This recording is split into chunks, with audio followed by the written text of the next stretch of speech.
Hello hi friends, అందరూ బాగుండారా? అందరూ బాగుండాలి, అందరిలో నేను ఉండాలి. ఈరోజు పప్పు చేసుకున్నాం. పప్పు ఎలా చేయాలంటే నా స్టైల్లో పప్పు కొద్దిగా తీసుకున్నాను, పచ్చిమిరపకాయలు తీసుకున్నాను. ఆ తర్వాత కడుక్కొని స్టవ్ వెలిగించి స్టవ్ మీద పెట్టేసినాను. ఒక 4 టమోటాలు తీసుకొని అవి ఉడుకుతూ ఉండగానే 4 టమోటాలు తీసుకొని కట్ చేసేసి పొయ్యి మీద వేసేసిన. తర్వాత తీసుకొచ్చి పసుపు వేసినాను. ఇలా కడిగేది కూడా చూపిస్తున్నాను. ఇలా కడిగేసుకొని పొయ్యి మీద పెట్టేసి పసుపు వేసుకొని ఒక 4 టమోటాలు కట్ చేసుకొని వేసేసుకుంటున్నాను. పప్పు టమోటా ఇది మేము పాయలాకు అంటాము. చిన్న పాయలాకు, పెద్ద పాయలాకు అనే మాట అంటాము. ఇది మీరు కొంతమంది ఏమంటారో నాకు కూడా తెలియదు. పాయలాకు అనే మాటే నాకు తెలుసు. ఇది లేదంటే అటికి మాడాకంటే మళ్ళీ ఇంకొక రకంగా ఉంటుంది. ఇదే మాదిర కొంచెం రౌండ్గా ఉంటుంది. ఇది పాయలాకనే అంటాము మేము. కొన్ని ఊర్లలో ఏమంటారో నాకు తెలియదు.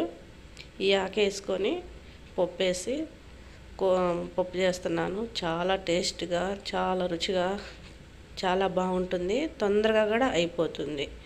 ఒక 4 కట్టలు తీసేసుకొని కట్ చేసుకొని కడిగి తుల్లలు గిన్నెలో పెట్టేసుకొని నీళ్ళని ఉడిచిపోయేలాగా ఈ పొయ్యి మీద పప్పు, పచ్చిమిరపకాయలు ఇవన్నీ ఉడుకుతా ఉన్న దాంట్లోనే తీసుకొచ్చేసేసినాను. ఇక్కడ ఎర్రపప్పు తొందరగా ఉడికిపోతుంది, పులుపు వేసినా ఉడికిపోతుంది, అన్నీ ఒకేసారి పొయ్యి మీద పెట్టినా ఉడికిపోతుంది.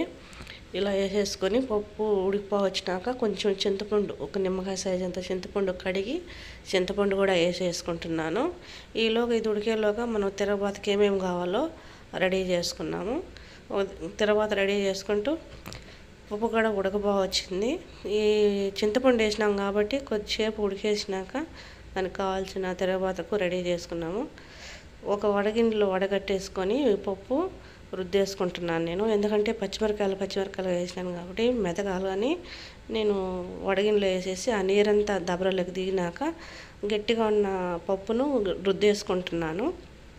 అది అలా చూపిస్తున్న విధంగా రుద్దేస్తున్నాను. ఉప్పు వేసేసి పొయ్యి మీద దబరా పెట్టి నూనె వేడి ఎక్కేలాగా ఇది రుద్దుకోవచ్చులే అని చెప్పేసి ఉప్పు రుద్దుతున్నాను. నూనె వేడెక్కి అయిపోయింది. తర్వాత జీలకర్ర, తిరగబాత గింజలు వేసేసి తర్వాత అవి వేగినాక వెంటనే ఉల్లిపాయలు, కరివేపాకు, ఒట్టిమిరపకాయ, ఇంగువ, దానికి కావాల్సిన ఇంగువ, పప్పులోకి రసంలోకి ఇంగువ పడితే చాలా టేస్ట్గా ఉంటుంది, చాలా రుచిగా ఉంటుంది. ఇలా వేసేసుకొని కలుపుకుంటున్నాను. ఈలోగా ఇది ఏగేలోగా మనం పప్పు కూడా రుద్దేస్తాను నేను. ఇలా చేసుకుంటూ ఉంటాను.